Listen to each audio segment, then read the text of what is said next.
Este vídeo vai fazer com que você aprenda todo o livro de Gênesis, mudando a forma como você enxerga a Bíblia. Certamente, você vai amar ainda mais a palavra de Deus. Desde a criação do mundo até a formação das nações, Gênesis nos leva a uma jornada de fé, intriga e redenção. Além desta jornada que faremos, este vídeo trará comentários sobre algumas passagens que passam despercebidas e outras que são de difícil interpretação. Fique até o final, pois você vai adquirir muito conhecimento que vai te ajudar em sua caminhada cristã. O relato bíblico da criação do mundo, encontrado nos primeiros capítulos do livro de Gênesis, é um dos mais conhecidos e estudados textos das Escrituras. Este relato descreve como Deus criou o universo e tudo o que nele existe em 6 dias, descansando no 7º. A narrativa é rica em simbolismo e teologia, oferecendo uma visão sobre a soberania de Deus e a sua relação com a criação. Antes que tudo fosse criado, havia Deus. Deus é eterno, sem começo nem fim, existindo fora dos limites do tempo e do espaço. Ele é o Criador de todas as coisas, sustentador do universo e fonte de toda a vida e ordem. A eternidade de Deus é mencionada em diversas passagens bíblicas. Em Salmos 90, versículo 2, lemos: Antes que os montes nascessem e se formasse a terra e o mundo, de eternidade a eternidade, Tu és Deus. Isso indica que Deus é e sempre será. Ele é imutável em sua essência e natureza. Deus é todo-poderoso, capaz de realizar todas as coisas conforme sua vontade. Sua onipotência é demonstrada na criação do universo a partir do nada, ex nihilo, e na manutenção de toda a criação. Antes de dar forma ao cosmos, Deus existia em sua plena majestade e perfeição. Ele é eterno, onipotente, onisciente, onipresente, imutável, santo e amoroso. Esses atributos nos convidam a contemplar a grandeza de Deus e a confiar em sua soberania e bondade. E aqui em Gênesis vemos a manifestação de sua vontade criadora. No princípio, criou Deus os céus e a terra. A palavra princípio significa o tempo, os céus significa o espaço e a terra significa a matéria. Simplesmente perfeito. No primeiro dia, Deus criou a luz e as trevas. Deus viu que a luz era boa e separou a luz das trevas. Chamou a luz de dia e as trevas de noite. No segundo dia, Deus criou os céus e as águas. Houve tarde e manhã, o segundo dia. No terceiro dia foram formados os mares, a vegetação e o aparecimento da porção seca, a Pangeia, pois havia apenas um continente. Então Deus disse: produza a terra relva, ervas que deem semente e árvores frutíferas que deem fruto segundo a sua espécie. E assim foi. A terra produziu vegetação e Deus viu que era bom. No quarto dia, Deus fez o sol, a lua e as estrelas. Deus colocou-os no firmamento dos céus para alumiar a terra, governar o dia e a noite e separar a luz das trevas. E Deus viu que era bom. Houve tarde e manhã, o quarto dia. No quinto dia, Deus criou os grandes monstros marinhos e todos os seres vivos que se movem nas águas, e todas as aves. No sexto dia, Deus criou os animais e então criou o homem. Deus criou o homem à sua imagem, a imagem de Deus o criou. Homem e mulher os criou. Deus os abençoou e lhes disse: frutificai, multiplicai-vos, enchei a terra e sujeitai-a, dominai sobre os peixes do mar, sobre as aves do céu e sobre todos os animais que se movem sobre a terra. No sétimo dia, Deus descansou de toda a sua obra. Ele abençoou o sétimo dia e o santificou, porque nele descansou de toda a obra que realizara na criação. A narrativa da criação em Gênesis apresenta vários temas teológicos importantes. A soberania de Deus é claramente destacada, mostrando que Ele é o Criador de todas as coisas e tem autoridade sobre toda a criação. A bondade da criação também é enfatizada repetidamente, com Deus declarando que tudo o que fez é bom. A criação do ser humano, a imagem de Deus, destaca a dignidade e o valor especial da humanidade na ordem criada, bem como a responsabilidade humana de cuidar do mundo. Não é sem razão que esse relato da criação é a base fundamental para a teologia judaico-cristã e influencia a visão de mundo de bilhões de pessoas ao redor do globo. Ao criar o homem, Deus plantou um jardim no Éden, ao oriente, e colocou ali o homem que havia formado. O jardim do Éden era um lugar de beleza e abundância, onde cresciam toda sorte de árvores agradáveis à vista e boas para alimento. No meio do jardim estavam a árvore da vida e a árvore do conhecimento do bem e do mal. Um rio saía do Éden para regar o jardim, e de lá se dividia em 4 braços: Pison, Gion, Tigre e Eufrates. Deus colocou o homem no jardim para cultivá-lo e guardá-lo, dando-lhe a responsabilidade de cuidar desse paraíso terrestre. Deus deu uma ordem clara ao homem. Ele poderia comer de todas as árvores do jardim, exceto da árvore do conhecimento do bem e do mal, pois no dia que dela comesse, certamente morreria. Deus viu que não era bom que o homem estivesse só. Ele fez com que o homem caísse em sono profundo, retirou uma de suas costelas e formou a mulher. Quando o homem acordou e viu a mulher, disse: "Esta sim é osso dos meus ossos e carne da minha carne. Ela será chamada mulher, porque do homem foi tirada." Adão e Eva viviam no jardim em harmonia com Deus, entre si e com a criação, estando ambos nus e não se envergonhando. No capítulo 3, a narrativa muda para a queda da humanidade. A serpente mais astuta que todos os animais selvagens questionou Eva sobre a ordem de Deus, insinuando que Deus estava privando-os de algo bom. A serpente disse a Eva que ao comer do fruto da árvore do conhecimento do bem e do mal, eles não morreriam, mas seriam como Deus, conhecendo o bem e o mal.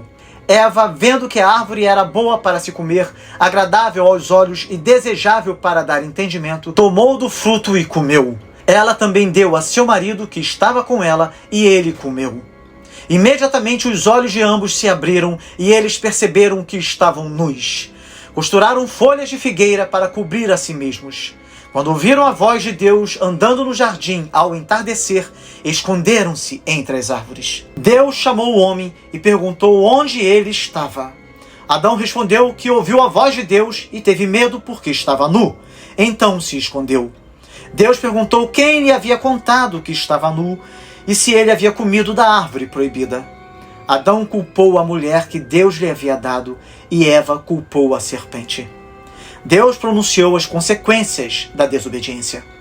A serpente seria amaldiçoada entre todos os animais, rastejaria sobre o ventre e comeria pó todos os dias da sua vida. Haveria inimizade entre a serpente e a mulher, e entre a descendência dela e a descendência da mulher. A descendência da mulher feriria a cabeça da serpente, e a serpente feriria o calcanhar da descendência da mulher. Este texto é chamado de o proto-evangelho, pois nos apresenta o plano de salvação em Jesus Cristo, o qual esmagaria a cabeça da serpente. Para a mulher, Deus disse que multiplicaria grandemente o seu sofrimento na gravidez. Com dores, ela daria à luz filhos, e seu desejo seria para o seu marido, e ele a governaria. Para o homem, Deus falou que a terra seria amaldiçoada por causa dele, e com sofrimento obteria dela o sustento todos os dias da sua vida. Ela produziria espinhos e ervas daninhas, e ele comeria a erva do campo. Com o suor do rosto, obteria o pão até que voltasse ao pó, pois do pó fora tomado. Deus fez vestes de pele para Adão e Eva e os vestiu. Este é o primeiro sacrifício apresentado na Bíblia, demonstrando como haveria de ser no futuro quando Jesus derramasse seu sangue para cobrir o pecado da humanidade. Então, Deus disse que o homem passou a conhecer o bem e o mal. Para impedir que o homem estendesse a mão e também tomasse da árvore da vida e vivesse eternamente, Deus o expulsou do jardim do Éden. Colocou querubins e uma espada flamejante ao oriente do jardim para guardar o caminho da árvore da vida. Notem que a narrativa do jardim do Éden e da queda é rica em simbolismo e lições teológicas. A criação do homem e da mulher à imagem de Deus e a sua vida inicial no Éden refletem a intenção de Deus para a humanidade: viver em harmonia com Ele, entre si e com a criação. A desobediência de Adão e Eva introduziu o pecado e a morte no mundo, resultando em alienação de Deus e sofrimento. No entanto, mesmo em meio ao julgamento, há promessas de redenção e esperança, apontando para a futura obra redentora de Cristo. Após serem expulsos do Jardim do Éden, Adão e Eva tiveram 2 filhos, Caim, o primogênito, e Abel, seu irmão mais novo. Caim tornou-se agricultor, enquanto Abel tornou-se pastor de ovelhas. Certa ocasião, ambos trouxeram ofertas ao Senhor. Caim ofereceu frutos da terra e Abel ofereceu as partes gordas dos primogênitos de seu rebanho. O Senhor aceitou com agrado a oferta de Abel, mas rejeitou a oferta de Caim. Isso deixou Caim muito irritado e com o rosto abatido. Deus, percebendo o estado de Caim, perguntou-lhe por que estava irado e o alertou sobre o perigo do pecado. Disse-lhe que, se fizesse o bem, seria aceito, mas se não fizesse o bem, o pecado estaria à porta, desejando dominá-lo, mas ele deveria domá-lo. Caim, contudo, convidou Abel para ir ao campo e lá atacou e matou seu irmão. Quando Deus perguntou a Caim onde estava Abel, ele respondeu: "Não sei. Sou eu o guardador do meu irmão?" Deus então revelou que sabia do assassinato, dizendo que o sangue de Abel clamava da terra. Como consequência, Deus amaldiçoou Caim, condenando-o a ser um fugitivo e errante na terra. Caim lamentou que seu castigo fosse insuportável e temeu ser morto por outros. Deus então colocou um sinal em Caim para que ninguém o matasse, protegendo-o da vingança. Caim partiu e habitou na terra de Nod, a leste do Éden. Lá ele construiu uma cidade e teve descendentes. A Bíblia não entra em certos detalhes e por isso muitos se perguntam: com quem Caim se casou? Pela narrativa até aqui, a maioria dos teólogos alega que Caim se casou com alguma irmã, prima ou outra mulher mais distante de sua família, já que Adão e Eva tiveram filhas que não foram mencionadas porque não contribuíram para a narrativa principal apresentada. E já havia se passado muitos anos até que Caim matasse Abel, tendo tempo suficiente para que a família de Adão fosse muito numerosa. O fato da Bíblia não entrar em muitos detalhes acontece frequentemente, como por exemplo com a listagem das descendências apresentadas. Nem todas as pessoas aparecem nas genealogias, senão as que de alguma forma contribuíram para a compreensão do relato sagrado. A narrativa continua com a descrição dos descendentes de Caim, destacando a figura de Lameque, que matou o homem e fez um discurso sobre a vingança. O capítulo termina com o nascimento de Sete, outro filho de Adão e Eva, que foi dado por Deus em lugar de Abel. Sete teve um filho chamado Enos, e nesse tempo as pessoas começaram a invocar o nome do Senhor. Ficou claro que a aceitação das ofertas de Abel e a rejeição das de Caim mostram que Deus valoriza não apenas o ato externo de oferecer, mas a intenção e o coração por trás da oferta. Abel trouxe o melhor de seu rebanho, enquanto Caim trouxe uma oferta comum. Isso nos ensina a importância de oferecer a Deus o melhor de nós, com um coração sincero e adorador. A inveja de Caim em relação a Abel levou ao primeiro assassinato. A inveja e o ressentimento podem crescer em nossos corações e levar a ações destrutivas. Devemos estar atentos a esses sentimentos e buscar resolvê-los antes que causem danos. Deus advertiu Caim sobre o perigo do pecado, mostrando que ele tinha a responsabilidade de domá-lo. Isso nos lembra que, embora o pecado esteja presente em nossas vidas, temos a responsabilidade de resistir a ele e fazer o bem. O pecado de Caim teve consequências severas, não apenas para ele, mas também para sua família e descendentes. Nossas ações têm impactos duradouros e o pecado traz consequências inevitáveis. Isso nos chama a viver de maneira consciente e responsável. Mesmo após o grave pecado de Caim, Deus mostrou misericórdia ao protegê-lo da vingança. Isso revela o caráter misericordioso de Deus, que oferece graça e proteção, mesmo quando somos merecedores de punição. A pergunta de Caim, "Sou eu o guardador do meu irmão?", ecoa através das gerações, lembrando-nos da nossa responsabilidade de cuidar uns dos outros. A vida humana é sagrada e temos o dever de protegê-la e respeitá-la. O texto nos afirma que na época de Enos, os homens começaram a invocar o nome do Senhor. Isso destaca a importância de buscar a Deus e estabelecer uma relação com Ele. Em tempos de dificuldade e pecado, a resposta correta é voltar-se para Deus e buscar sua orientação e ajuda. A história de Caim e Abel é um poderoso lembrete das complexidades do coração humano, da seriedade do pecado e da necessidade de viver uma vida que agrade a Deus. Ela nos chama a refletir sobre nossas próprias atitudes e ações, incentivando-nos a buscar o bem, a dominar o pecado e a viver em harmonia com Deus e com os outros. Gênesis apresenta uma genealogia que traça a linhagem de Adão até Noé, listando os descendentes de Adão, a idade em que cada um teve filhos e a idade em que morreram. Este texto é uma ponte entre a criação e o dilúvio, destacando a continuidade da humanidade através das gerações e a longevidade dos primeiros seres humanos. Esta genealogia demonstra a fidelidade de Deus em cumprir suas promessas. Desde o começo, ele prometeu que a descendência de Adão continuaria, e através dessas gerações, vemos a continuidade da vida humana e a preparação para os eventos futuros, como o dilúvio e a redenção através de Noé. A longevidade mencionada em Gênesis 5 é notável, com muitos vivendo centenas de anos. Isso pode ser interpretado de várias maneiras, mas serve como um lembrete da criação perfeita inicial e das mudanças que vieram com o pecado. A longa vida desses patriarcas também permitiu a transmissão oral de conhecimentos e tradições. Enoque é destacado por sua vida de intimidade com Deus. Ele andou com Deus e por isso Deus o tomou para si, poupando-o da morte física. Este exemplo é um poderoso lembrete da importância de uma vida dedicada a Deus, vivendo em constante comunhão com Ele. Enoque nos mostra que é possível viver uma vida que agrada a Deus em meio a uma sociedade caída. Matusalém, que viveu 969 anos, é o homem mais velho registrado na Bíblia. Seu nome significa "quando ele morrer, acontecerá". E sua vida coincide com o tempo do dilúvio. A longevidade de Matusalém pode ser vista como um símbolo da paciência de Deus, dando à humanidade tempo para se arrepender antes do julgamento. A genealogia nos conduz até Noé, que aos 500 anos teve Sem, Cã e Jafé. Ele é mencionado no final da genealogia porque é uma figura-chave na continuidade da humanidade. Ele seria o instrumento de Deus para salvar a criação do dilúvio. A preparação e obediência de Noé são desenvolvidas nos capítulos seguintes, mas sua menção aqui já destaca a importância de estar preparado e ser obediente a Deus. Conhecer nossa história e nossas raízes é importante. As genealogias nos conectam ao passado e nos ajudam a entender nossa identidade e propósito.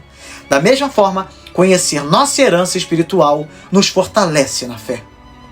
E nós precisamos ser continuamente fortalecidos, pois a Bíblia nos mostra que com a entrada do pecado no mundo, a maldade da humanidade cresceu sobremaneira.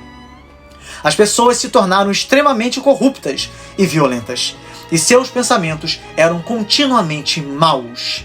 Deus lamentou ter criado o homem e decidiu destruir toda a humanidade, junto com os animais, aves e criaturas que rastejam, tudo por causa da corrupção generalizada. Noé, porém, achou graça aos olhos do Senhor.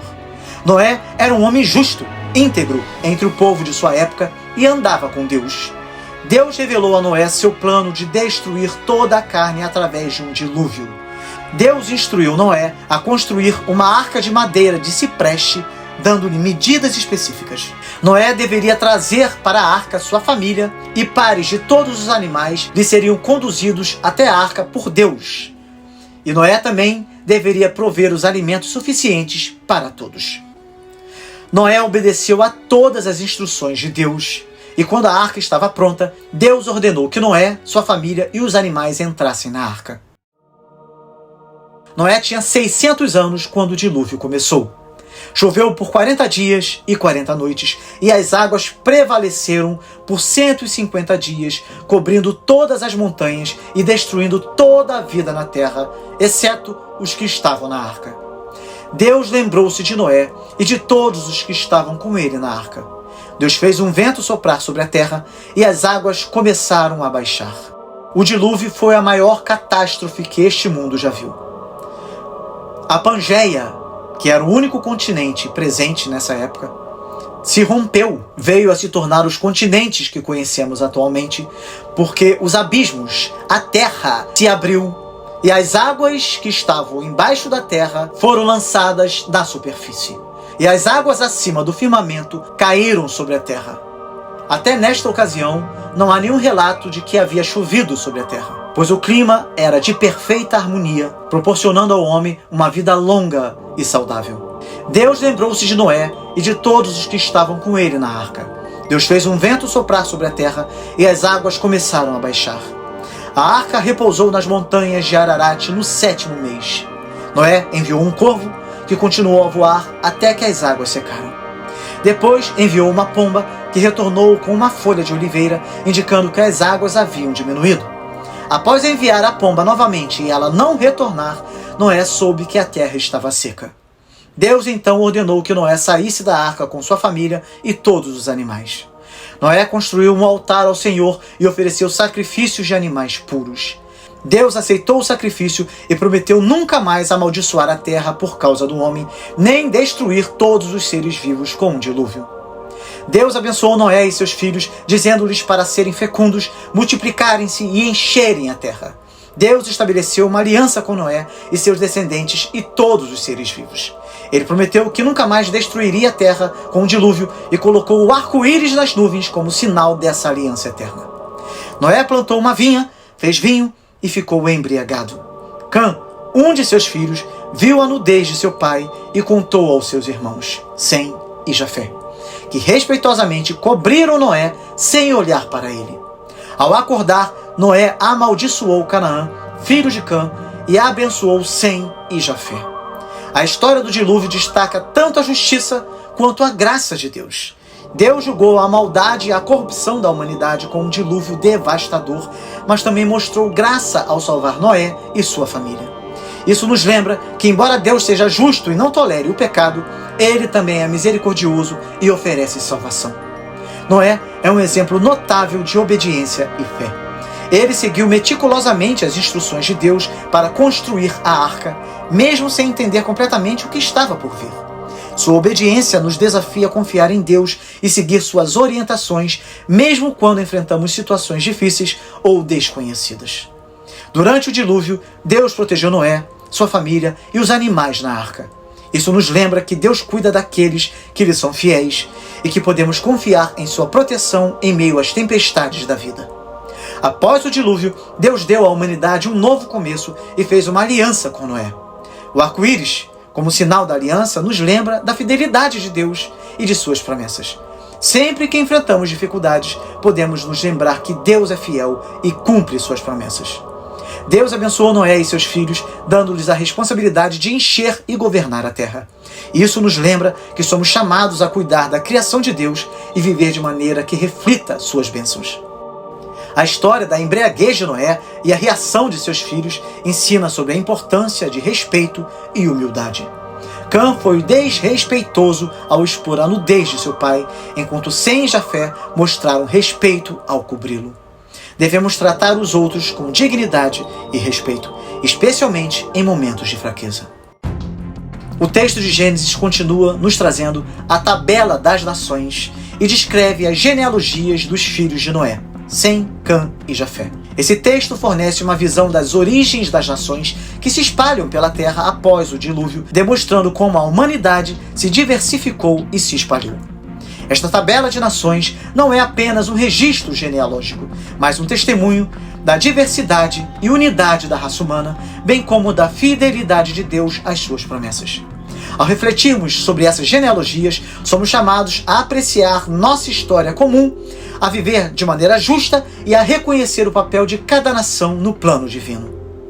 Os descendentes de Jafé se espalharam pelas ilhas e regiões costeiras, formando as nações do norte e do oeste da Europa e algumas partes da Ásia.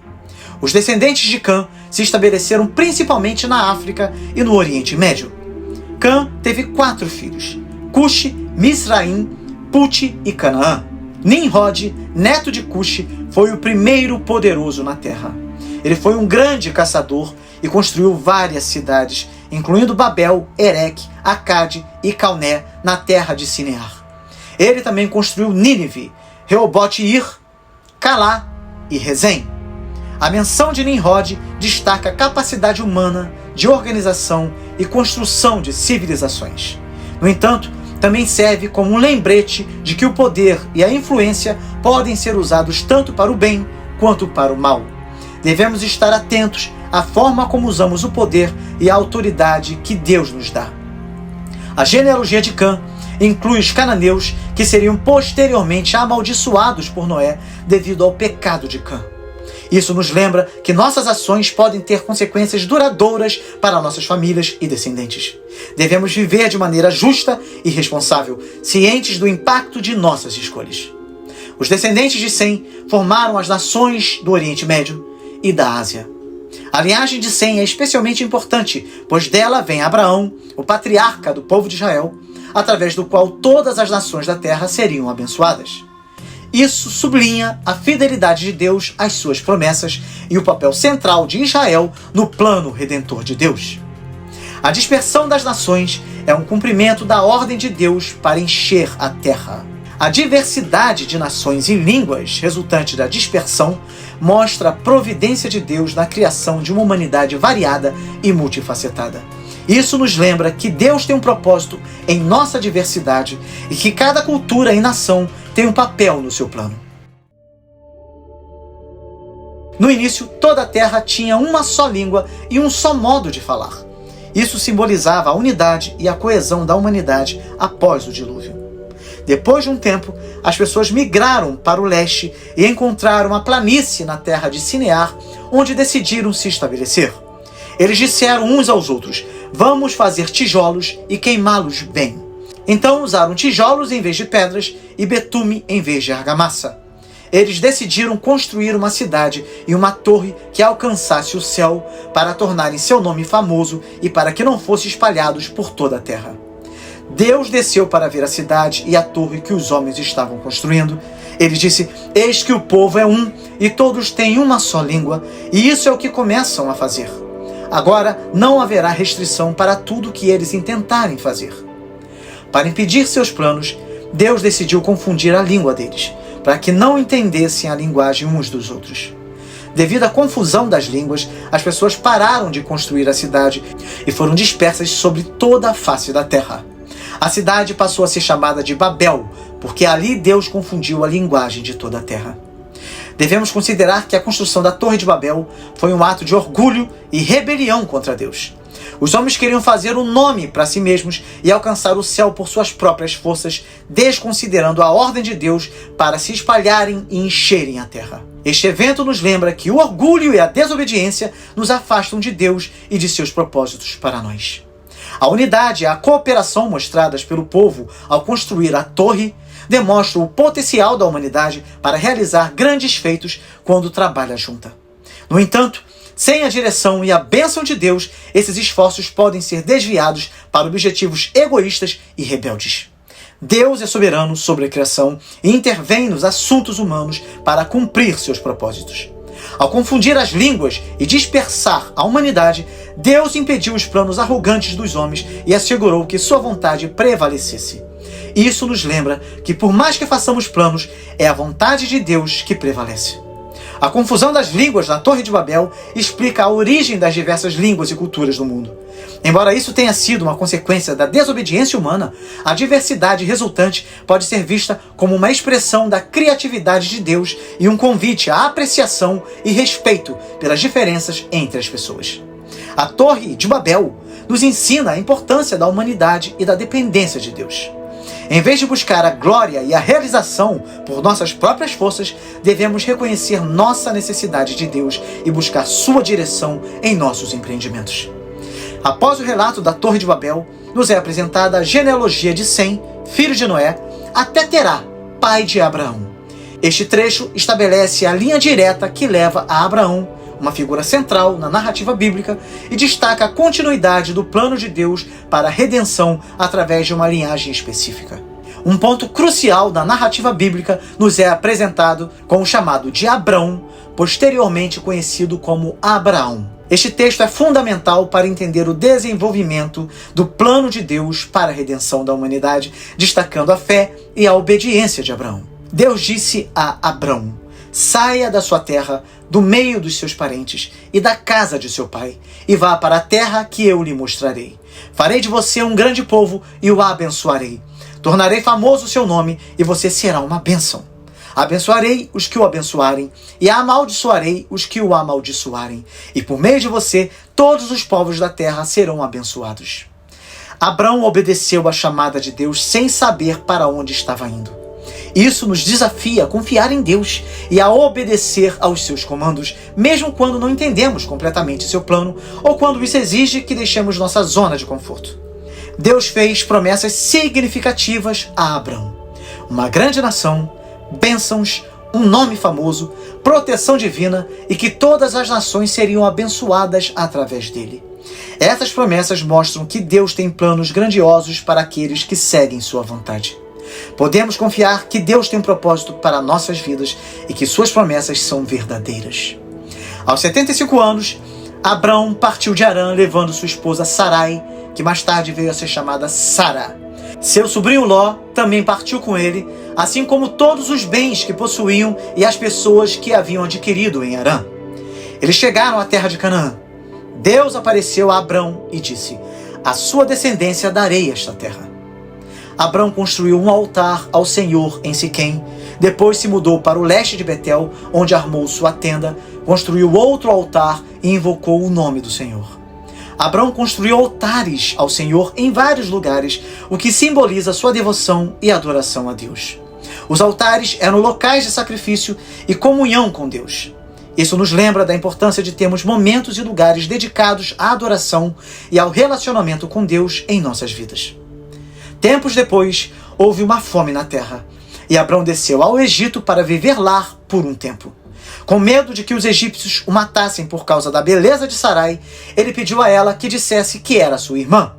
De fato, os egípcios elogiaram Sarai ao faraó, que a levou para o seu palácio e tratou bem Abraão por causa dela, dando-lhe ovelhas, bois, jumentos, servos e camelos. No entanto, o Senhor infligiu graves doenças sobre o faraó e sua casa por causa de Sarai. O faraó chamou Abrão e perguntou por que ele não revelou que Sarai era sua esposa. Então ordenou que eles deixassem o Egito. A decisão de Abrão de mentir sobre Sarai teve consequências para o faraó e sua casa. Nossas ações, especialmente aquelas baseadas no medo ou na desconfiança, podem afetar os outros negativamente. Devemos considerar cuidadosamente como nossas decisões impactam aqueles ao nosso redor e devemos procurar viver de maneira íntegra. Reconhecer nossa própria fraqueza nos lembra de depender da graça e da misericórdia de Deus. Ele é capaz de nos proteger e nos guiar, mesmo quando cometemos erros. Nossas decisões devem ser baseadas na verdade e na confiança em Deus, não no medo. Viver com integridade reflete nossa fé e honra a Deus, além de beneficiar aqueles ao nosso redor. Abrão saiu do Egito com sua esposa Sarai, Ló e todos os seus bens e voltou ao Neguebe. Ele era muito rico em gado, prata e ouro. Abrão voltou ao lugar entre Betel e Ai, onde havia construído um altar anteriormente, e invocou o nome do Senhor. Tanto Abrão quanto Ló tinham muitos rebanhos, tendas e servos, a ponto de a terra não suportar os dois juntos. Surgiu uma contenda entre os pastores dos rebanhos de Abrão e os do de Ló. Além disso, os cananeus e ferezeus habitavam a terra naquela época. Abrão, buscando evitar conflitos, propôs a Ló que se separassem amigavelmente. Ele disse: "Não haja contenda entre mim e você, nem entre os meus pastores e os seus, pois somos parentes chegados. Não está toda a terra diante de você?" Ló escolheu a planície do Jordão, que era bem regada como o jardim do Senhor e como a terra do Egito. Ló estabeleceu-se nas cidades da planície, armando suas tendas até Sodoma, uma cidade conhecida por seus habitantes perversos. A decisão de Abrão de evitar a contenda com Ló nos ensina a importância de resolver conflitos de maneira pacífica e sensata. Em vez de permitir que a contenda danificasse seu relacionamento, Abrão tomou a iniciativa de preservar a paz. Isso nos desafia a buscar a reconciliação e a unidade, especialmente em situações familiares e comunitárias. Abrão mostrou generosidade e desapego ao permitir que Ló escolhesse primeiro a terra que desejava. Ele confiou em Deus para suprir suas necessidades, independentemente da escolha de Ló. Este ato de fé e generosidade é um exemplo de como devemos confiar em Deus em vez de buscar vantagem própria. A escolha de Ló de morar perto de Sodoma, uma cidade conhecida por sua perversidade, eventualmente trouxe consequências negativas para ele e sua família. Isso nos lembra que nossas escolhas têm impactos duradouros e que devemos considerar não apenas o ganho imediato, mas também as implicações morais e espirituais de nossas decisões. Após a separação, Deus falou a Abrão e reiterou suas promessas. Ele disse: erga os olhos e olhe desde onde você está, para o norte, para o sul, para o leste e para o oeste. Toda a terra que você vê, darei a você e a sua descendência para sempre. Tornarei a sua descendência como o pó da terra, de tal modo que se alguém puder contar o pó da terra, também poderá contar a sua descendência. Levanta-se e percorra a terra no comprimento e na largura dela, porque eu a darei a você. Abrão mudou-se para junto dos carvalhais de Mamre, em Hebrom, onde construiu outro altar ao Senhor. Isso nos encoraja a confiar nas promessas de Deus, mesmo quando enfrentamos mudanças e incertezas. A prática contínua de Abraão de construir altares e invocar o nome do Senhor demonstra sua devoção e compromisso com Deus. Manter uma vida de oração e adoração é essencial para fortalecer nosso relacionamento com Deus e nos manter focados em suas promessas. Depois de um tempo, uma guerra eclodiu entre dois grupos de reis. Um grupo liderado por Quedorlaomer, rei de Elão, e outro grupo composto por 5 reis de Sodoma, Gomorra, Admá, Zeboim e Belá, também chamada de Zoar. Quedorlaomer e seus aliados derrotaram os 5 reis, saqueando suas cidades e levando muitos cativos, incluindo Ló, sobrinho de Abrão, que habitava em Sodoma. Quando Abrão soube que Ló havia sido capturado, ele reuniu 318 homens treinados de sua casa e perseguiu os reis invasores até Dan. Durante a noite, Abrão dividiu seus homens e atacou, recuperando todos os bens e libertando Ló, sua família e os outros cativos. Abrão mostrou grande coragem e lealdade ao arriscar sua vida e a de seus homens para resgatar Ló. Ao retornar da vitória, Abrão foi recebido pelo rei de Sodoma e por Melquisedeque, rei de Salém e sacerdote do Deus Altíssimo. Melquisedeque abençoou Abrão e deu-lhe pão e vinho. Abrão, em gratidão, deu a Melquisedeque o dízimo de tudo. O rei de Sodoma ofereceu a Abrão os bens recuperados, mas ele recusou, dizendo que não queria que ninguém dissesse que havia enriquecido às suas custas. Abrão confiou em Deus para suprir suas necessidades, em vez de depender da riqueza adquirida de maneira questionável.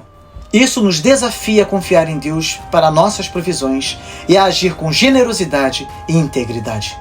O encontro com Melquisedeque sublinha a importância de reconhecer as bênçãos e a provisão de Deus em nossas vidas.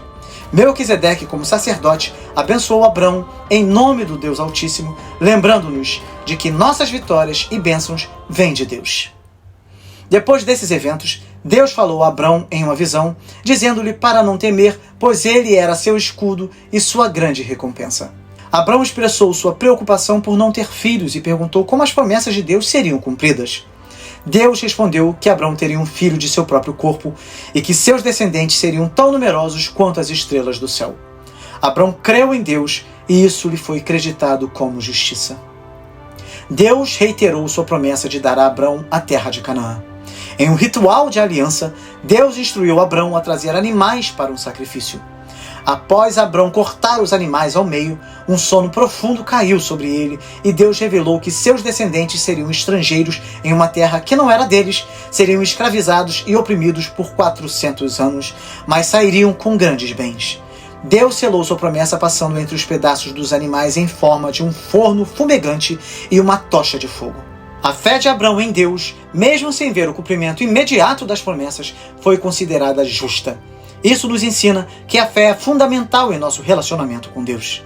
Confiar em suas promessas, mesmo quando não vemos resultados imediatos, é uma expressão de verdadeira fé. Abraão foi honesto com Deus sobre suas dúvidas e medos.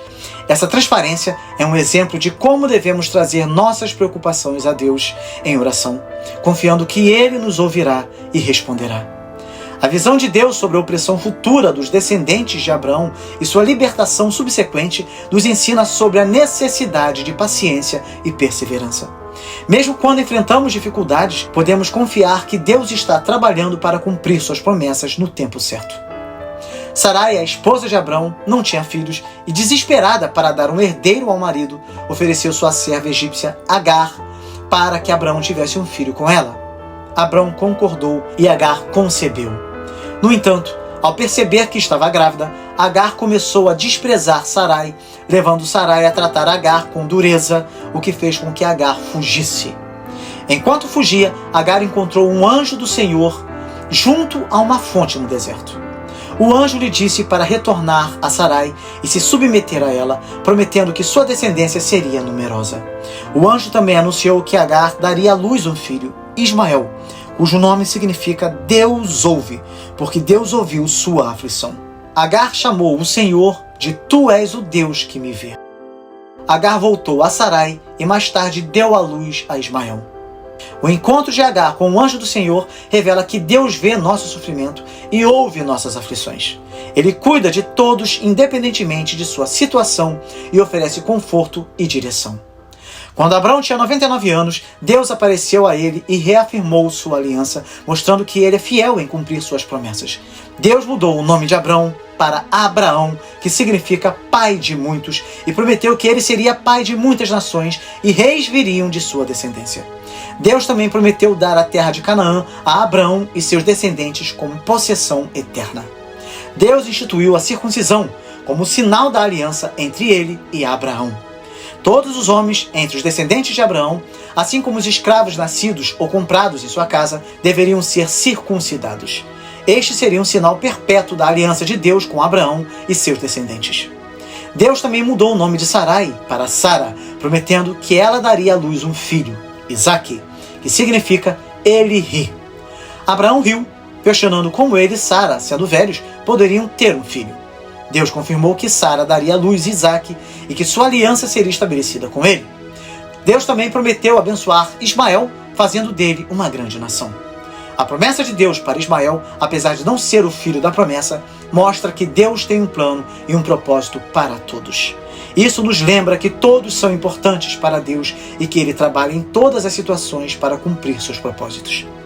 Abraão obedeceu a Deus imediatamente, circuncidando a si mesmo, seu filho Ismael e todos os homens de sua casa naquele mesmo dia. A prontidão de Abraão em obedecer à instrução de Deus sobre a circuncisão demonstra sua fé e compromisso. A verdadeira fé é acompanhada pela obediência às direções de Deus. A mudança de nome de Abrão para Abraão e de Sarai para Sara simboliza um novo começo e um novo propósito. Deus nos dá novos começos e nos chama para viver de acordo com sua vontade e propósito. Depois destas coisas, Abraão estava sentado à entrada de sua tenda nos carvalhais de Manre quando viu 3 homens se aproximando. Reconhecendo que eram mensageiros divinos, ele correu ao encontro deles, oferecendo hospitalidade com humildade e generosidade. Abraão preparou uma refeição para os visitantes e ficou esperando enquanto comiam. Abraão demonstrou hospitalidade e generosidade, acolhendo os visitantes com grande cuidado. A hospitalidade é um valor importante que devemos cultivar, mostrando o amor e respeito pelos outros. Os visitantes perguntaram por Sara, e um deles anunciou que ela daria à luz um filho dentro de 1 ano. Foi nesta ocasião que Sara, ouvindo a promessa, riu consigo mesma, duvidando por causa de sua idade avançada. O Senhor, sabendo do riso de Sara, perguntou a Abraão por que ela riu, e afirmou que nada é impossível para Deus. Sara, com medo, negou ter rido, mas o Senhor reafirmou a promessa. Enquanto os homens, que na verdade eram anjos, se levantavam para partir em direção a Sodoma, o Senhor revelou a Abraão que planejava destruir Sodoma e Gomorra devido à grande maldade de seus habitantes. Abraão intercedeu perguntando se Deus destruiria a cidade se houvesse 50 justos. Deus respondeu que pouparia a cidade por amor aos 50 justos. Abraão continuou intercedendo, reduzindo o número até 10 justos, e Deus concordou em poupar a cidade se encontrasse 10 justos. A intercessão de Abraão nos mostra sua compaixão e senso de justiça. Isso nos ensina a importância da intercessão e oração pelos outros, buscando a misericórdia e a justiça de Deus. Os 2 anjos chegaram a Sodoma à noite, e Ló, sentado à porta da cidade, os convidou a passar a noite em sua casa. Inicialmente eles recusaram, mas Ló insistiu e eles aceitaram. Ló preparou uma refeição para eles. Os homens de Sodoma cercaram a casa de Ló, exigindo que ele entregasse os visitantes para que pudessem abusar deles. Ló ofereceu suas filhas em lugar dos visitantes, mas os homens de Sodoma rejeitaram a oferta e tentaram arrombar a porta. Os anjos puxaram Ló para dentro, fecharam a porta e feriram os homens de Sodoma com cegueira. para que não pudesse encontrar a entrada. Os anjos disseram a Ló que a cidade seria destruída e instruíram-no a reunir sua família e fugir. Ló tentou convencer seus genros, mas eles não acreditaram. Ao amanhecer, os anjos apressaram Ló, sua esposa e suas 2 filhas para fora da cidade. Eles foram instruídos a não olhar para trás e a fugir para os montes. Ló pediu permissão para se refugiar em Zoar, uma cidade próxima, e os anjos concordaram. Quando Ló chegou a Zoar, o Senhor fez chover enxofre e fogo sobre Sodoma e Gomorra, destruindo as cidades e todos os habitantes. A esposa de Ló desobedeceu e olhou para trás, transformando-se em uma estátua de sal. Abraão observou de longe a fumaça subindo das cidades destruídas. Deus lembrou-se de Abraão e resgatou Ló da destruição. A intercessão de Abraão por Sodoma mostra a importância de orar pelos outros, especialmente por aqueles que estão em perigo espiritual. Deus é misericordioso e ouve nossas orações. A destruição de Sodoma e Gomorra ressalta a justiça e o juízo de Deus contra o pecado. Deus é paciente, mas há um limite para a iniquidade que ele tolera. Isso nos lembra da necessidade de viver em retidão e buscar o arrependimento. A obediência às instruções de Deus é essencial para a nossa segurança e bem-estar. Ló e suas 2 filhas se estabeleceram em uma caverna nos montes. As filhas, temendo não encontrar maridos, embebedaram Ló e tiveram relações com ele para garantir descendência. Elas deram à luz Moabe e Ben-Ami, ancestrais dos Moabitas e Amonitas. A decisão das filhas de Ló de embebedá-lo e ter filhos com ele teve consequências significativas. Isso nos ensina que nossas escolhas, especialmente aquelas feitas em momentos de desespero ou medo, podem ter impactos duradouros. Deus cumpriu sua promessa a Abrão e Sara, e ela concebeu e deu à luz um filho, Isaque, na velhice de Abraão, conforme a promessa divina. Isso demonstra a fidelidade de Deus em cumprir suas promessas, mesmo quando as circunstâncias parecem impossíveis. Devemos confiar que Deus é fiel para cumprir o que prometeu. Abraão circuncidou Isaque ao 8º dia, conforme a ordem de Deus. Sara expressou sua alegria, reconhecendo que Deus lhe concedeu uma grande bênção, pois ela teve um filho em sua velhice, apesar de todas as probabilidades. Durante a festa de desmame de Isaque, Sara viu Ismael, filho de Agar, zombando de Isaque. Preocupada com a herança de Isaque, Sara pediu a Abraão que expulsasse Agar e Ismael. Abraão ficou angustiado, mas Deus o tranquilizou, dizendo que, embora Isaque fosse o filho da promessa, ele faria de Ismael uma grande nação. Abraão despediu Agar e Ismael com suprimentos e eles vagaram pelo deserto. Quando a água acabou, Agar, desesperada, afastou-se de Ismael para não vê-lo morrer. Deus ouviu o choro do menino e enviou um anjo para confortá-la, prometendo novamente que faria de Ismael uma grande nação. Deus abriu os olhos de Agar e ela viu um poço de água. Ismael cresceu no deserto e se tornou um arqueiro. Agar encontrou uma esposa para ele no Egito. Ao cuidar de Agar e Ismael, Deus mostrou que ele não abandona aqueles que confiam nele. Mesmo em situações desesperadoras, podemos confiar que Deus está presente e provê o necessário. Depois de algum tempo, Deus testou a fé de Abraão, pedindo-lhe que sacrificasse seu filho Isaque como holocausto no Monte Moriá. Abraão, em obediência, partiu cedo pela manhã com Isaque e 2 servos, carregando a lenha e os utensílios necessários para o sacrifício. Quando chegaram ao local, Abraão disse aos servos que ele e Isaque iriam adorar e depois voltariam. No caminho, Isaque perguntou sobre o cordeiro para o sacrifício e Abraão respondeu que Deus proveria. Abraão preparou o altar, amarrou Isaque e estava prestes a sacrificá-lo quando o anjo do Senhor o chamou, impedindo o sacrifício. O anjo do Senhor declarou que, por Abraão ter obedecido e não ter poupado seu filho, ele seria abençoado e sua descendência multiplicada. Abraão olhou e viu um carneiro preso pelos chifres em um arbusto, que ofereceu como sacrifício em lugar de Isaque. Ele chamou aquele lugar de O Senhor Proverá. O anjo do Senhor reafirmou a promessa de Deus a Abraão, dizendo que por ele ter obedecido, todas as nações da terra seriam abençoadas por meio de sua descendência. Abraão e Isaque voltaram para os servos e foram juntos para Berseba. A disposição de Abraão em sacrificar Isaque demonstra uma fé inabalável e total confiança em Deus. Devemos cultivar uma fé que confie em Deus completamente, mesmo quando não entendemos suas instruções. Abraão obedeceu a Deus, mesmo quando a instrução parecia contradizer a promessa anterior. A verdadeira obediência a Deus pode exigir sacrifícios e deve ser uma prioridade em nossas vidas. Sara viveu 127 anos e morreu em Kiriat Arba, Hebrom, na terra de Canaã. Abraão lamentou profundamente a perda de sua esposa, expressando seu luto de forma pública e respeitosa. Após o período de luto, Abraão procurou um local permanente para enterrar Sara. Ele abordou os hititas, os habitantes locais, para negociar a compra de uma sepultura. Abraão expressou seu desejo de comprar a caverna de Macpela, que pertencia a Efron, filho de Zoar. Abraão insistiu em pagar o preço total da terra para assegurar um local legítimo e permanente. Depois de uma negociação respeitosa e honesta, Efron concordou em vender a caverna e o campo adjacente por 400 ciclos de prata. Abraão pagou a quantia solicitada, que era uma quantia muito alta, e assim garantiu a posse do campo de Macpela. Abraão enterrou Sara na caverna de Macpela, que se tornou o primeiro pedaço de terra que ele possuía na terra prometida por Deus. Este evento marcou um importante passo na realização da promessa divina de dar a terra de Canaã à descendência de Abraão. Abraão, envelhecido e abençoado por Deus, chamou o seu servo mais confiável e o fez jurar que não escolheria uma esposa para Isaque entre os cananeus, mas que iria à sua terra natal e buscaria uma esposa entre seus parentes. O servo questionou o que fazer caso a mulher não quisesse voltar com ele, e Abraão afirmou que Deus enviaria um anjo para guiá-lo.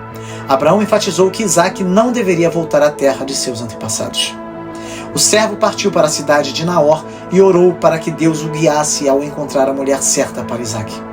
Ele pediu um sinal, que a jovem que oferecesse água para ele e seus camelos fosse a escolhida. Rebeca, filha de Betuel, apareceu e generosamente ofereceu água ao servo e aos camelos.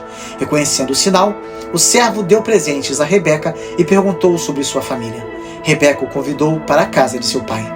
O servo foi recebido pela família de Rebeca e explicou sua missão. Ele relatou a oração e o sinal que Deus havia dado, e a família de Rebeca reconheceu a mão de Deus no evento. Betuel e Labão, irmão de Rebeca, concordaram com o casamento. Rebeca também consentiu em partir imediatamente com o servo para casar com Isaque. A família abençoou Rebeca, desejando-lhe muitos descendentes. Isaque estava meditando no campo quando viu a caravana se aproximando. Rebeca também avistou Isaque e perguntou quem ele era. Ao saber que era seu futuro marido, ela cobriu-se com um véu. O servo contou a Isaque tudo o que havia acontecido. Isaque levou Rebeca para a tenda de Sara, sua mãe, e ela se tornou sua esposa. Ele a amou profundamente e foi consolado após a morte de sua mãe. Essa história de Abraão, enviando seu servo para encontrar uma esposa para seu filho Isaque, está repleta de simbolismos ricos e profundos. Abraão representa Deus Pai, que busca uma noiva para seu filho. Assim como Abraão envia seu servo para encontrar uma esposa para Isaque, Deus envia o Espírito Santo para preparar a igreja, a noiva de Cristo. O servo de Abraão, muitas vezes identificado como Eliezer, simboliza o Espírito Santo. Sua missão é encontrar e preparar a noiva para o filho do mestre, guiando e provendo tudo o que é necessário, assim como o Espírito Santo guia e prepara a igreja para Cristo. Rebeca representa a igreja, a noiva de Cristo.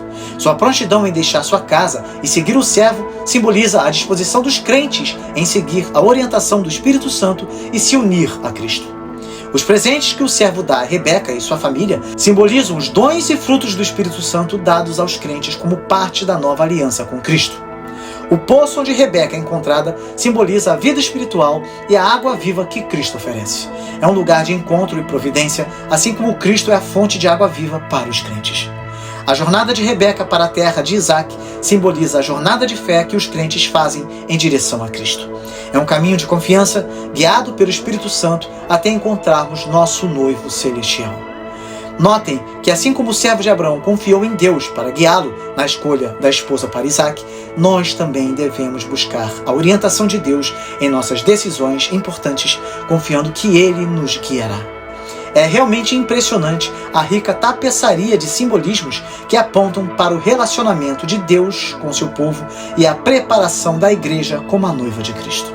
Um texto belíssimo que enche nosso coração de alegria e esperança. Passado algum tempo, Abraão tomou outra esposa, Quetura, e teve filhos com ela. No entanto, ele deu todos os seus bens a Isaque, enviando os filhos das concubinas para o leste. Abraão viveu 175 anos e morreu em boa velhice. Isaque e Ismael enterraram-no na caverna de Maquipela. O texto lista os filhos de Ismael, que se tornaram líderes de 12 tribos.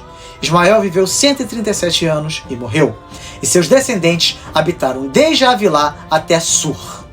Isaque, aos 40 anos, casou-se com Rebeca. Eles não tinham filhos, então Isaque orou a Deus, que respondeu, e Rebeca concebeu gêmeos.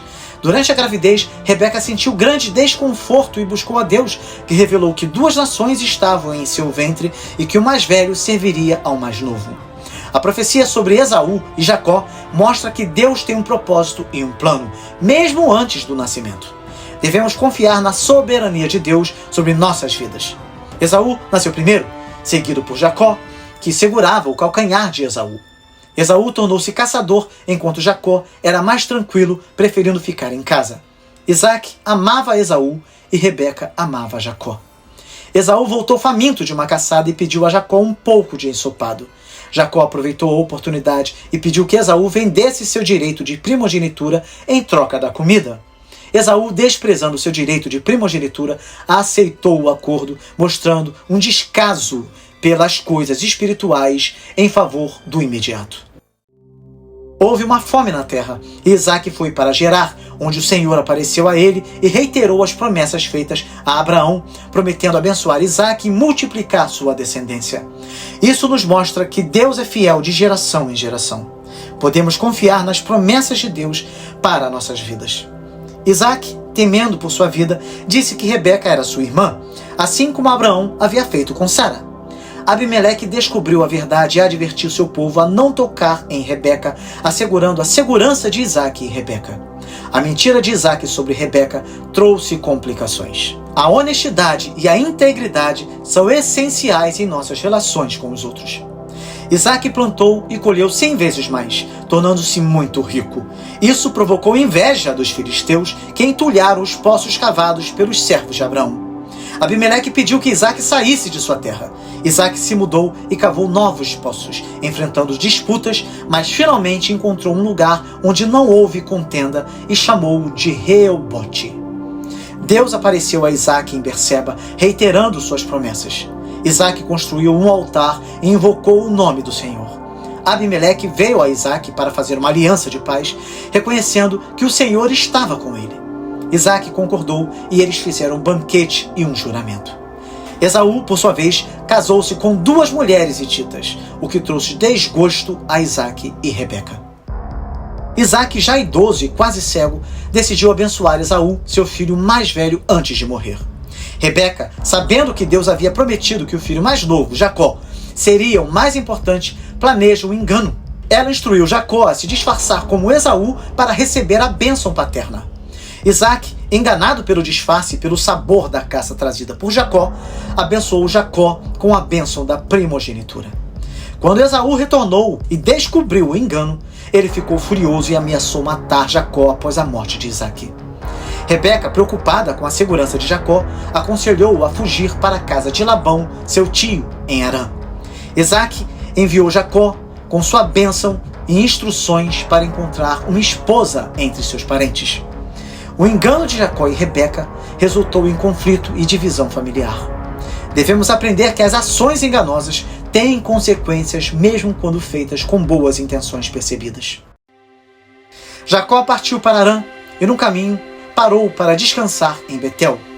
Ali ele teve um sonho visionário em que viu uma escada que se estendia até o céu com anjos subindo e descendo. Deus estava no topo da escada e renovou as promessas feitas a Abraão e Isaque a Jacó.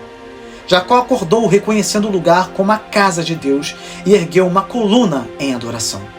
A renovação das promessas a Jacó lembra-nos mais uma vez da fidelidade de Deus às suas promessas ao longo das gerações. Deus cumprirá o que ele prometeu em nossas vidas. Jacó chega a Harã e encontra Raquel, filha de Labão. Ele se apaixona por ela e concorda em trabalhar 7 anos por sua mão em casamento, mas é enganado por Labão, que lhe dá sua filha mais velha, Lia, em vez de Raquel. Jacó concorda em trabalhar mais 7 anos para se casar com Raquel. Durante esse tempo, Jacó tem filhos com Lia, Raquel e suas servas. Jacó percebeu que Labão e seus filhos estavam ficando hostis e então decidiu retornar a Canaã. Labão perseguiu Jacó, mas eles fizeram um pacto de paz. Jacó se preparou para o encontro com Esaú, que o perdoou e se reconciliou com ele após anos de separação e medo. Esta reconciliação destaca a importância da paz e da reconciliação nas relações familiares. Devemos buscar ativamente a reconciliação e o perdão em nossas próprias famílias. Depois dessas coisas, Diná, filha de Jacó e Lia, saiu para conhecer as mulheres da terra de Siquém. Siquém, filho de Amor, o príncipe da região, viu Diná e a tomou à força e a violentou. Siquém se apaixonou por Diná e pediu a seu pai Amor que conseguisse Diná para ele em casamento. Amor foi falar com Jacó e seus filhos, propondo uma aliança entre os dois grupos através de casamentos mistos e oferecendo riquezas e terras como dote. Os filhos de Jacó, Simeão e Levi, enganaram Siquém e Amor, concordando com o casamento, desde que todos os homens de Siquém fossem circuncidados. Enquanto os homens de Siquém estavam se recuperando da circuncisão, Simeão e Levi, furiosos com o estupro de sua irmã, invadiram a cidade e mataram todos os homens, incluindo Siquém e Amor. Eles libertaram Diná e saquearam a cidade. Jacó, preocupado com as consequências, repreendeu Simão e Levi pela violência e pela maneira como arruinaram a reputação da família. Esta história ilustra vivamente as consequências devastadoras do pecado e da vingança descontrolada. Esse texto nos lembra das consequências de nossas ações impulsivas e da importância de buscar justiça com misericórdia e sabedoria. Deus instruiu Jacó a retornar a Betel, onde ele construiu um altar e purificou sua família. Deus renovou as promessas feitas a Abraão, mudando o nome de Jacó para Israel. Durante a jornada para Betel, Raquel, esposa de Jacó, deu à luz ao seu segundo filho, Benjamim, mas morreu no parto. Jacó a enterrou perto de Belém e seu túmulo se tornou um símbolo de luto e lembrança. A genealogia de Esaú é apresentada de forma detalhada, incluindo seus filhos, netos e bisnetos. Os nomes e as tribos descendentes de Esaú são listados, mostrando como sua família se desenvolveu ao longo do tempo. Esaú se estabeleceu na região montanhosa de Seir, Edom, que se tornou o lar dos Edomitas. Eles se espalharam e se tornaram uma nação distinta com seus próprios líderes e territórios. Antes de Israel ter reis, os Edomitas já tinham chefes e reis que governavam sobre eles. Isso destaca a estrutura política e social que se desenvolveu entre os descendentes de Esaú. A inclusão detalhada da genealogia de Esaú ressalta como Deus cumpre suas promessas, mesmo em relação aos descendentes de Esaú. Isso reafirma a fidelidade de Deus em todas as suas promessas, tanto para Esaú quanto para Jacó, apesar das escolhas e caminhos diferentes que cada um tomou. Os registros dos Edomitas ajudam a estabelecer a história e a identidade dos povos vizinhos de Israel. Isso não apenas enriquece o entendimento histórico da região, mas também mostra como diferentes nações e tribos se desenvolveram e interagiram na antiguidade. O relato bíblico nos conduz até a história de José, filho de Jacó e Raquel, que é favorecido por seu pai, o que causa ciúmes entre seus irmãos. Ele tem sonhos simbólicos que predizem sua futura autoridade sobre sua família, o que aumenta o ressentimento de seus irmãos. Os irmãos de José conspiram contra ele, planejando matá-lo. No entanto, em vez disso, decidem vendê-lo como escravo para comerciantes que o levam ao Egito. A narrativa bíblica nos apresenta um interlúdio na narrativa principal de José, focando-se na história de Judá e Tamar, que culmina na linhagem de Pérez e Zerá. Judá, um dos filhos de Jacó, se separa de seus irmãos e vai viver entre os cananeus. Ele se casa com uma mulher cananeia e tem 3 filhos, Er, Onã e Selá. Er, o primeiro de Judá, casa-se com Tamar, mas é descrito como sendo perverso aos olhos do Senhor e por isso Deus o mata. Após a morte de Er, Judá pede a Onã que se case com Tamar para gerar descendência para seu irmão, conforme a lei do levirato. Onã, porém, não quer gerar descendência que não seria considerada sua e, portanto, desperdiça seu sêmen no chão. Deus considera essa ação como perversa e Onã também morre. Judá promete a Tamar que quando seu filho mais novo, Selá, crescer, ele se casará com ela. No entanto, Com medo de que Selá também morra, Judá não cumpre sua promessa. Tamar, vendo que Selá já está crescido e que Judá não cumpriu sua promessa, disfarça-se de prostituta e se posiciona no caminho onde Judá passaria. Judá, sem reconhecer Tamar, tem relações com ela e ela fica grávida. Como garantia de pagamento, Tamar pede o selo, o cordão e o cajado de Judá. 3 meses depois, quando Judá descobre que Tamar está grávida, ele ordena que ela seja queimada por imoralidade. Era isso que mandava a tradição naquela época. Tamar então revela os objetos que Judá lhe deu como garantia, mostrando que ele é o pai do bebê. Judá reconhece sua injustiça, admitindo que Tamar é mais justa do que ele, pois ele não cumpriu sua promessa de dar-lhe seu filho Selá como marido. Tamar dá à luz gêmeos, Pérez e Zerá. A linhagem de Pérez é importante, pois dele descenderá Davi e posteriormente Jesus. Esta história ressalta a importância da integridade e da justiça. Judá, ao reconhecer seu erro, mostra que é necessário admitir nossas falhas e corrigir nossos caminhos.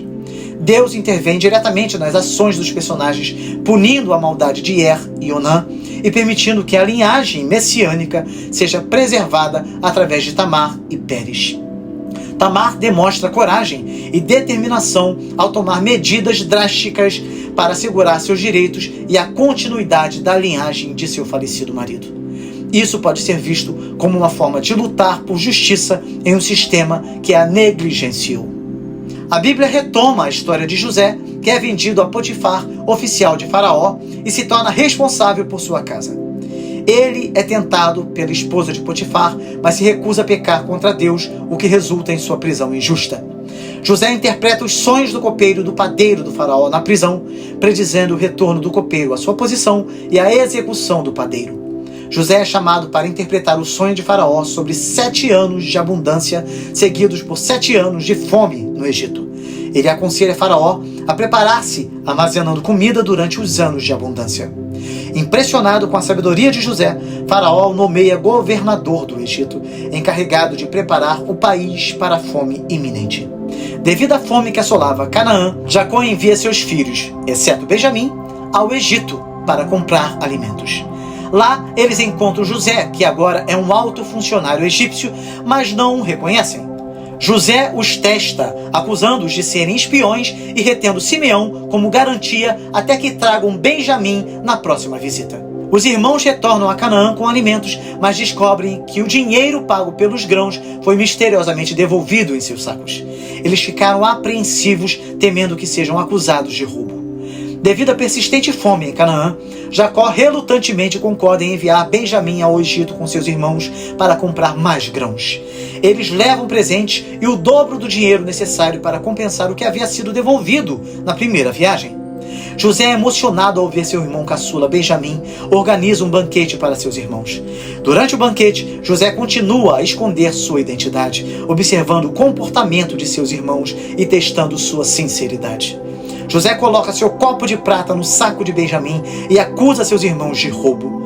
Quando o copo é encontrado no saco de Benjamim, os irmãos são levados de volta a José. Judá, em um gesto de alto sacrifício, oferece-se para ficar no lugar de Benjamim como escravo, implorando a José que permita que Benjamim retorne a Canaã para evitar mais sofrimento ao pai. Movido pelas palavras de Judá e pela situação, José finalmente revela sua verdadeira identidade a seus irmãos. Ele explica que Deus usou suas circunstâncias adversas para salvar muitas vidas durante a fome. José demonstra um perdão profundo e genuíno, reconhecendo a mão de Deus em suas provações. Ele não busca a vingança, mas escolhe a reconciliação, ensinando-os a importância de perdoar os que nos ofendem e a buscar a paz nas relações familiares e interpessoais. Mesmo após anos de separação e dor, a família de Jacó é reunida, mostrando que a reconciliação é possível com amor, perdão e a intervenção divina. A história de José ilustra a providência divina, mostrando como Deus pode transformar situações adversas em bênçãos. Mesmo quando enfrentamos dificuldades, é crucial confiar que Deus tem um propósito maior e que Ele está no controle de todas as circunstâncias. Jacó, também conhecido como Israel, viajou para o Egito com toda a sua família após receber uma visão de Deus que lhe garantia que seria uma grande nação e que Deus estaria com ele no Egito. A Bíblia lista os nomes dos filhos e netos de Jacó que viajaram para o Egito, totalizando 70 pessoas. Jacó finalmente se encontra com José e eles têm uma emocionante reunião. José instrui seus irmãos sobre como responder ao faraó para que possam se estabelecer na terra de Gósen. José apresentou então 5 de seus irmãos ao faraó, que permitiu que eles se estabelecessem em Gósen. Jacó também foi apresentado ao faraó e o abençoou. José implementou um sistema de racionamento de alimentos durante a fome, comprando todas as terras dos egípcios para o faraó em troca de comida, o que aumentou a riqueza e o poder do faraó. Jacó viveu os últimos anos de sua vida no Egito. Antes de morrer, ele fez José prometer que o enterraria em Canaã. Jacó adotou os 2 filhos de José, Manassés e Efraim, e os abençoou. Ele cruzou as mãos, dando a bênção maior ao filho mais novo, Efraim, o que simbolizava a inversão das expectativas humanas em favor do plano de Deus. Jacó assegurou a José que Deus estaria com ele e seus descendentes, prometendo-lhes um pedaço de terra em Canaã. Jacó abençoou cada um de seus 12 filhos, profetizando o futuro de suas respectivas tribos. Suas bênçãos variam de elogios a críticas, refletindo o caráter e as ações de cada filho. Jacó instruiu seus filhos a enterrá-lo na caverna de Macpela, ao lado de Abraão e Isaque, e depois morreu. José e seus irmãos lamentaram a morte de Jacó e o enterraram na caverna de Macpela, conforme seu desejo. Após a morte de Jacó, os irmãos de José temeram que ele buscasse vingança. Mas José os tranquilizou, afirmando que Deus transformou o mal que eles fizeram em bem. José viveu até a idade de 110 anos, vendo a 3ª geração de seus descendentes. Antes de morrer, ele fez seus irmãos jurarem que levariam seus ossos de volta a Canaã quando Deus os libertasse do Egito. A insistência de Jacó e José em serem enterrados em Canaã simboliza a esperança e a confiança no cumprimento das promessas de Deus. Isso nos encoraja a manter a fé e a visão do futuro que Deus tem para nós e nossas famílias. Esses textos finais de Gênesis oferecem lições valiosas sobre a soberania de Deus e a importância do perdão. A soberania também na liderança e a esperança no cumprimento das promessas divinas. Eles nos incentivam a confiar em Deus em todas as circunstâncias e a buscar a reconciliação e o perdão em nossos relacionamentos. Povo de Deus, o livro de Gênesis contém várias passagens que têm sido objeto de debate e interpretação ao longo dos séculos. Será que a criação descrita deve ser entendida como 6 dias literais de 24 horas? Ou talvez deve ser entendida como períodos de tempo mais longos? A teoria do dia-era. Além disso, há a questão de como reconciliar a narrativa bíblica com a teoria científica da evolução e a idade da Terra.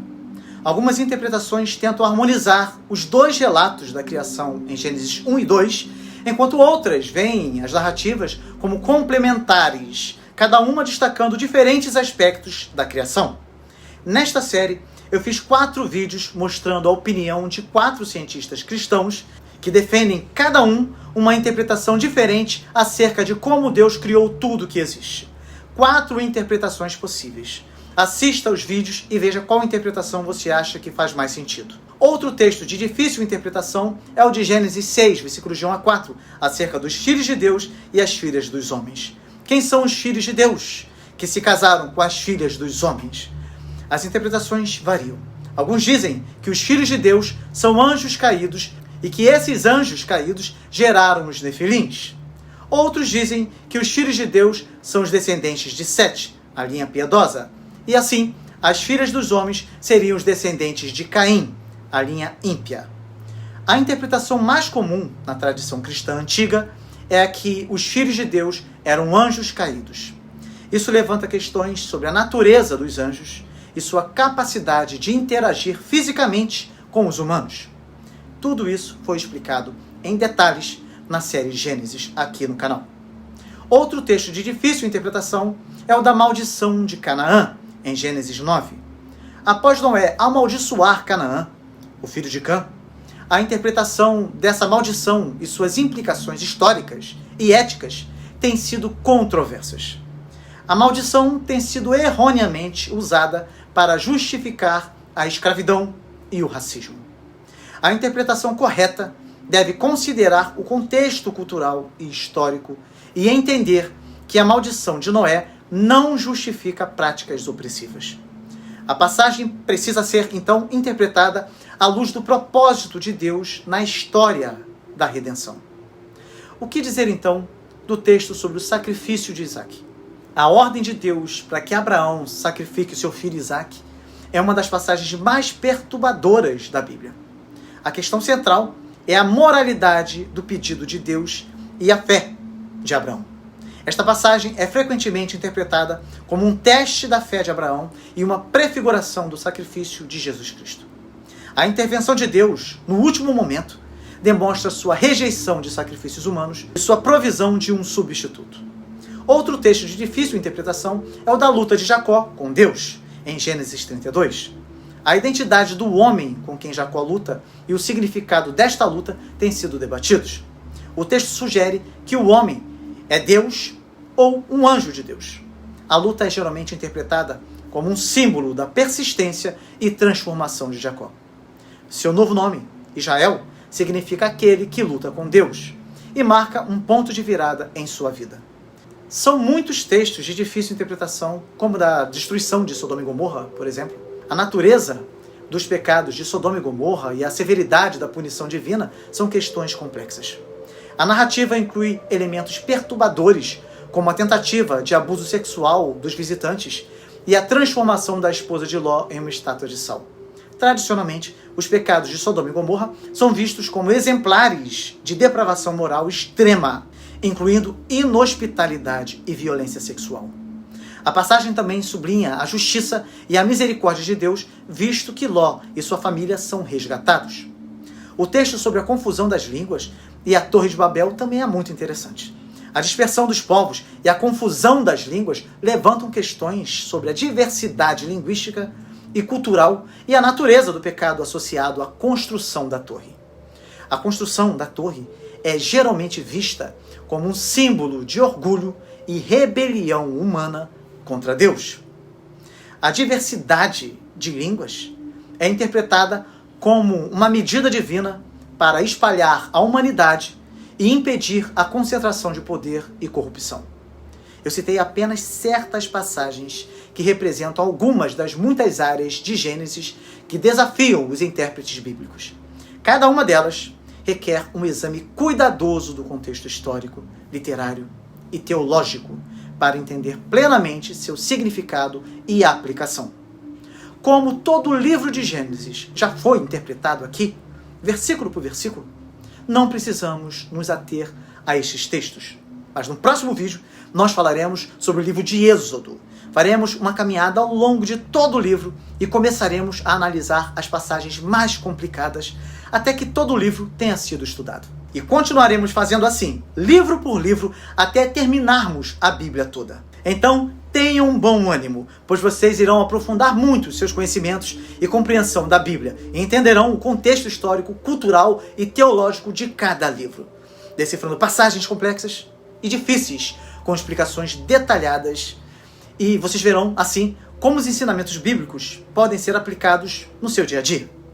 Esta série não é apenas para estudiosos ou teólogos, mas para todos que têm sede de conhecimento e desejo de se aproximar mais ainda de Deus através de sua palavra.